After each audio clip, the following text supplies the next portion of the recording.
Gangapur city की नई अनाज मंडी में सरकारी कांटे पर गेहूं की खरीद इन दिनों जोरों पर चल रही है। एमएसपी पर गेहूं की खरीद नई अनाज मंडी में कृषक विश्राम गृह के पास की जा रही है और अब तक 600 किसानों से 94,000 कट्टे यानी कि 47,000 क्विंटल गेहूं की खरीद भी की जा चुकी है। किसानों को 48 घंटे के अंदर भुगतान भी किया जा रहा है। इससे क्षेत्र के किसानों में खुशी की लहर है।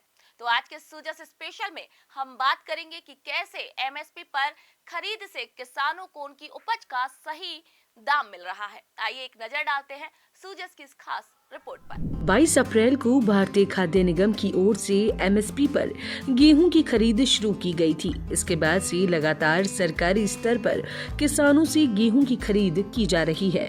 गंगापुर सिटी में केंद्र पर 3,500 मीट्रिक टन यानी 70,000 कट्टे गेहूं खरीद का लक्ष्य निर्धारित किया गया था। निर्धारित लक्ष्य के मुकाबले अब तक 4,700 मीट्रिक टन यानी 94,000 कट्टे गेहूं की खरीद की जा चुकी है। नई अनाज मंडी में प्रतिदिन सरकारी कांटे के अलावा करीब 3 से 4,000 कट्टे गेहूं की आवक प्रतिदिन हो रही है। मंडी में भी 2,450 रुपए से लेकर 2,550 रुपए प्रति क्विंटल भाव पर गेहूं बिक रहा है, जबकि एमएसपी पर गेहूं की खरीद 2,575 रुपए प्रति क्विंटल के हिसाब से की जा रही है। सरकारी कांटे पर नीलामी का झंझट नहीं है और दाम भी मंडी की तुलना में सही मिल रहा है। इसलिए अधिकांश किसान सरकारी कांटे पर ही गेहूं की उपज बेच रहे हैं। एफसीआई के अधिकारियों ने बताया कि अब तक गेहूं खरीद केंद्र गंगापुर सिटी पर 877 किसानों ने अपना पंजीकरण करवाया है। इसमें से 600 किसानों से 94,000 कट्टे यानी 4,700 मीट्रिक टन गेहूं की खरीद हो चुकी है। भारतीय खाद्य निगम की ओर से नियुक्त क्वालिटी इंस्पेक्टर श्री मनोज कुमार मीणा ने सभी किसानों से अपील करते हुए कहा कि किसान निर्धारित तिथि को ही अपना माल बेचने के लिए सरकारी कांटे पर लेकर आए।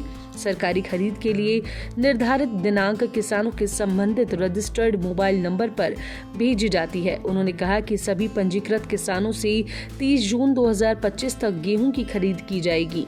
ऐसे में किसान अपनी उपज बेचने के लिए किसी तरह की जल्दबाजी ना करें। टोटल रजिस्ट्रेशन केंद्र पर 877 रजिस्ट्रेशन हो चुके हैं, जिनमें से 600 किसानों से हमने खरीद की है। लगभग 4700 एमटी खरीद की जा चुकी है।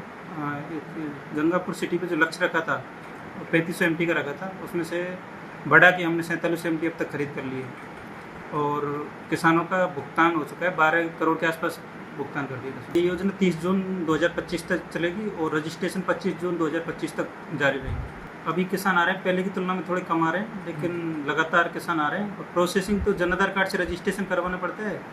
जिस किसान के नाम जमीन है उसके नाम से रजिस्ट्रेशन होता है और उसके बाद तुलाई हो जाती है। उसको डेट मिलती है मोबाइल पे, डेट पे किसान लेके आ जाता है और तुलाई कर देता है। ऑनलाइन पंजीकरण के लिए जन आधार कार्ड अनिवार्य है। यदि जन आधार कार्ड में पंजीकृत परिवार के किसी सदस्य के नाम से गिरदावरी दर्ज है तो पंजीकरण कर सकते हैं। किसान जिस बैंक खाते में भुगतान चाहता है वह जन आधार से लिंक होना जरूरी है।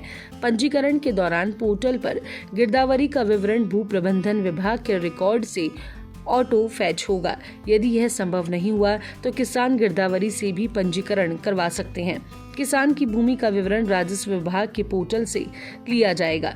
यदि किसान स्वयं भूमि का मालिक नहीं है तो उसे भूमि मालिक का जन आधार, आधार और किराए की भूमि या बटाईदार अनुबंध से जुड़ा स्व घोषणा पत्र अपलोड करना होगा। भारतीय खाद्य निगम द्वारा 48 घंटे के भीतर किसानों के बैंक खाते में ऑनलाइन भुगतान किया जा रहा है। अब तक सभी 600 किसानों का करीब 12 करोड़ 9,38,000 रुपए का भुगतान कर दिया गया है। सूजस स्पेशल में फिलहाल के लिए इतना ही। फिर आप सभी से मुलाकात होगी नई खबर, नई जानकारी के साथ। तब तक के लिए मुझे दीजिए इजाजत। नमस्कार।